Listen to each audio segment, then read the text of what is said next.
acuerdos, porque creo que esto va a impactar absolutamente a todo el mundo, ¿ah? A todo el mundo, no solo transportistas y productores agrarios, sino a las millones de familias peruanas y sobre todo a las más pobres, lamentablemente, que son las que más sufren. Marino Flores, vocero de los gremios agrarios, y Martín Ojeda, director del Consejo Nacional de Transporte Terrestre, exponiendo las principales preocupaciones de lo que será esta paralización de productores agrarios y transportistas de carga. Pero para analizar justamente el impacto que esto va a tener, como decimos, sobre las familias peruanas, el impacto que esto va a tener sobre las exportaciones, porque como bien decía el señor Ojeda, si paralizamos el transporte, paralizamos absolutamente todo. Y estamos con Carlos Posada, director del Instituto de la Cámara de Comercio de Lima y además ex viceministro de Comercio Exterior. ¿Cómo está, Carlos? Muy buenas tardes. Muy buenas Encantado, noches. Omar. Muchas gracias nuevamente por la invitación. Bueno, un placer. Has podido escuchar justamente a dos representantes importantes de gremios transportistas, gremios agrarios.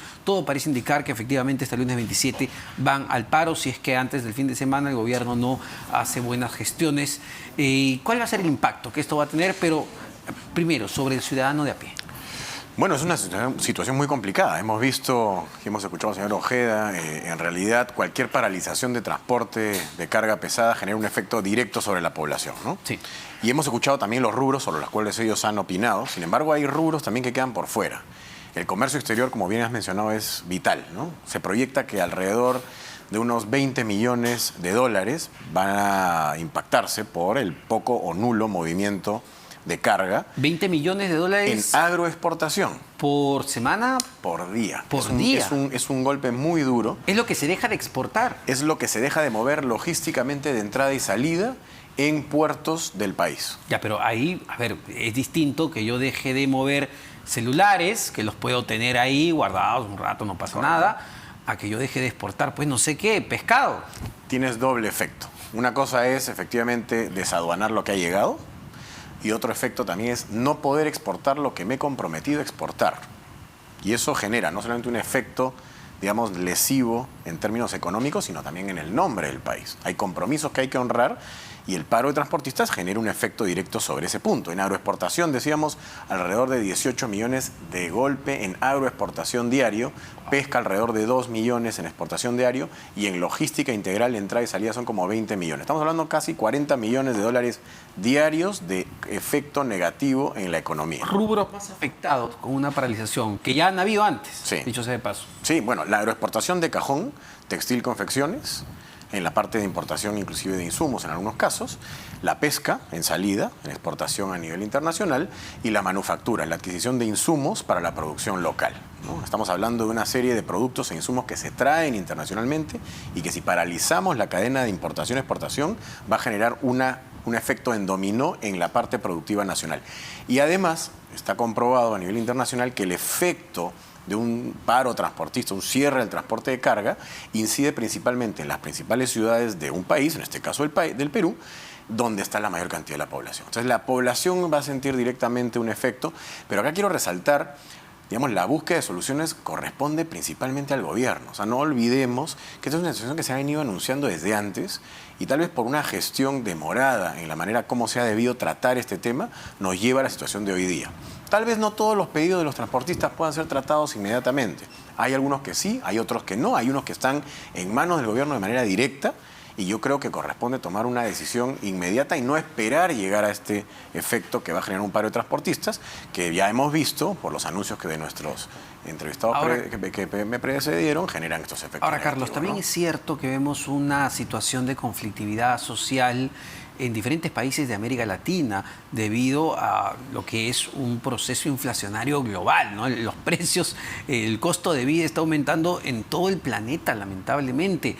¿Esto va a continuar? Es decir, este ambiente de conflictividad, de protestas, de malestar, que se terminan volcando a la calle, ¿va a continuar? ¿Han hecho ese análisis? Evidentemente hay una situación internacional compleja, ¿no? Producto de la guerra Rusia-Ucrania, producto del COVID, el rezago COVID, y el rezago en la logística internacional también. Acuérdense ustedes, por favor, que cerraron los puertos a nivel de China, claro, o de las principales economías, se dañó la logística internacional de comercio, subieron los fletes, ahora han bajado un poco, dicho sea de paso, pero eso ha generado un efecto en cadena inflacionaria importada en los países y el Perú pues no es ajeno a ello.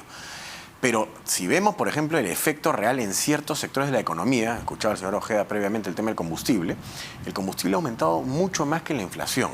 Y ahí evidentemente hay que analizar el tema y buscar esta solución. Y es verdad lo que dice porque no sé si es una cosa de nuestro país, pero acá tenemos un problema bien notorio. Es decir, tú recordarás, en la pandemia, cuando el precio del barril de petróleo estaba bajo cero, una cosa increíble, te pagaban para que te lleves porque era más costoso tenerlo en el almacén.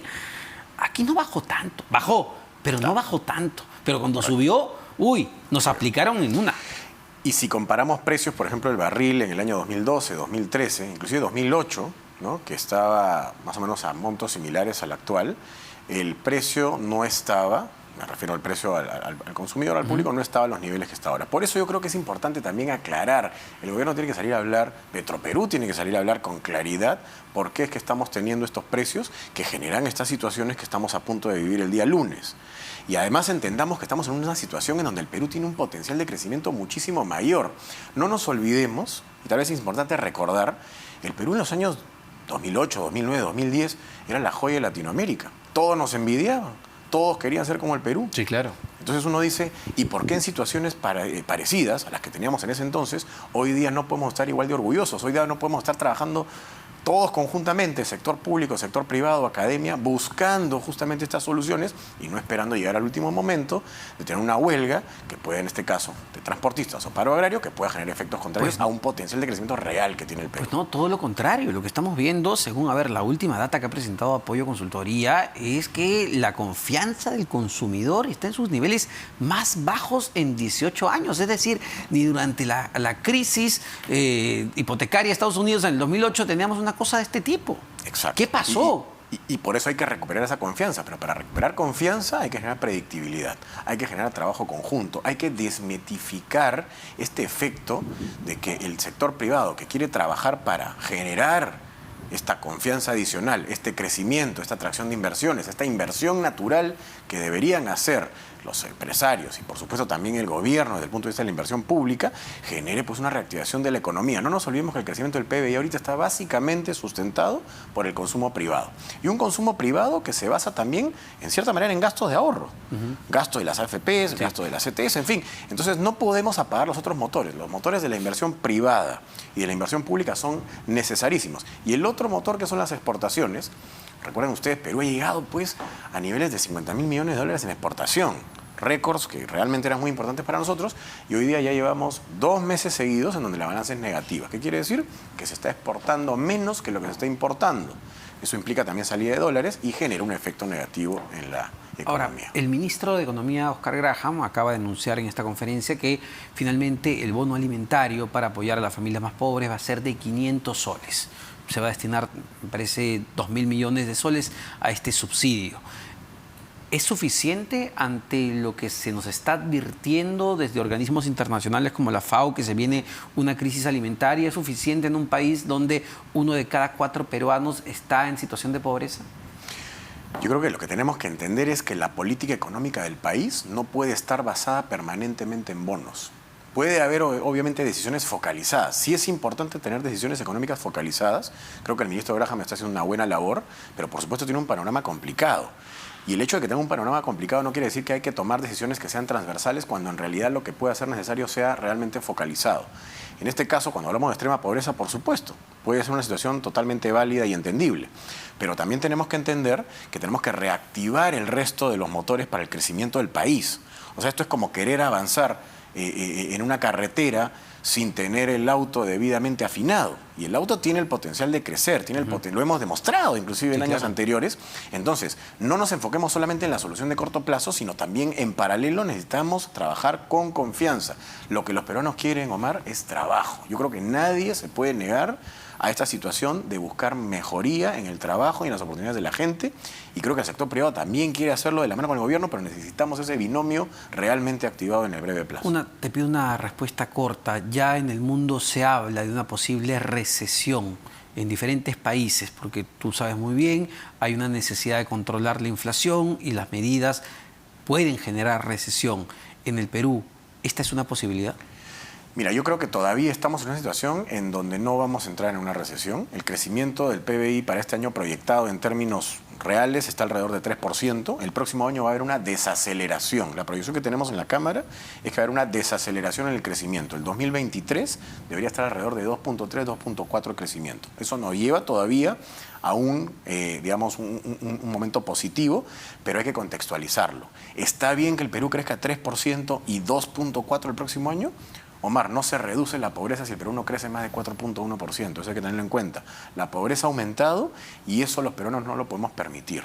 Hay que ser conscientes y hay que entender los números en su debida dimensión y contexto, y no está bien, porque podemos hacer las cosas mejor, no está bien crecer 3.1 en el 2022 y no está bien crecer 2.4 en el 2023. Podríamos hacerlo muchísimo mejor. Muchísimas gracias, Carlos. Gracias. Carlos Posada, director del Instituto de la Cámara de Comercio de Lima, ex viceministro de Comercio Exterior, pero importante también hacer el análisis político de todo lo que está ocurriendo en nuestro país, porque ese es el análisis económico, ¿no? A ver, ¿cómo se está manejando políticamente el gobierno del presidente